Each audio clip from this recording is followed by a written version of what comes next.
Français parlant, ça fait courage.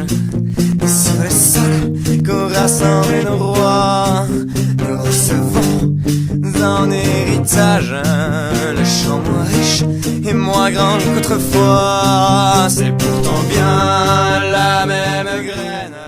Cette situation est absolument atterrante. J'avoue que je ne comprends pas comment on a pu en arriver là. Un pays comme le nôtre, c'est un sentiment où je suis atterré et très en colère. Vous voyez ce masque-là, eh bien, il faut que je le change tous les 4 heures. Et moi, j'ai la chance d'en avoir un. Nous sommes dans le pays où il y a les plus grands services hospitaliers. Nous faisons des choses extraordinaires. À Pompidou, il y a le cœur artificiel et nous n'avons pas de masque. Je disais il y a 2 jours que c'était une économie de santé de pays sous-développés, mais je pense que je n'ai pas tort. Vous avez rappelé qu'il y a 10 ans, il y avait 1 milliard de masques disponibles. Il n'y en a quasiment plus. C'est une situation folle.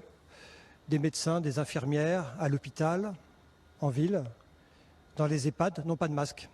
Et je pense à tous ces gens qui s'occupent des personnes âgées, qui les emmènent se laver, se manger. Tous ces gens-là, eh bien, est-ce qu'on les protège ?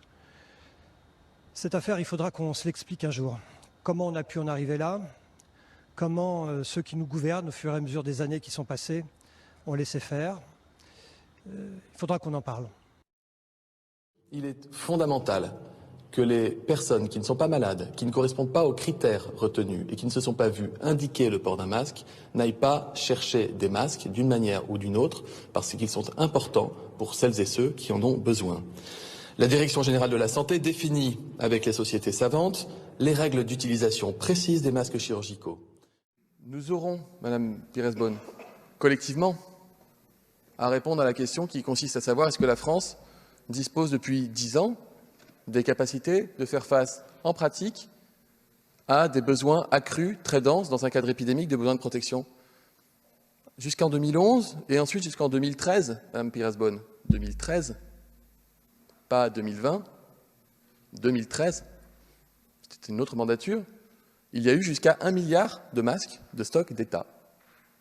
1 milliard de masques de stock d'État. Et puis, il a été décidé, 2011, 2013, Madame la députée, que ce milliard de stock d'État n'était plus indispensable. Pourrez-vous parler des innombrables commandes que nous passons dans le monde entier pour avoir du matériel de protection qui arrive, ça progresse. Il n'y a aucun enjeu financier derrière cela, ce que je disais à M. Darville tout à l'heure. Dès que nous pouvons acheter, nous achetons, mais il faut que ce soit des masques sécurisés, qui répondent aux normes de protection, et nous en produisons des quantités dont j'ai parlé, que j'ai évoquées tout à l'heure. Français parlant, ça fait courage. Sur le sol qu'on rassemble nos rois, nous recevons en héritage le champ moins riche et moins grand qu'autrefois. C'est pourtant bien la même graine, la même terre aussi pourtant.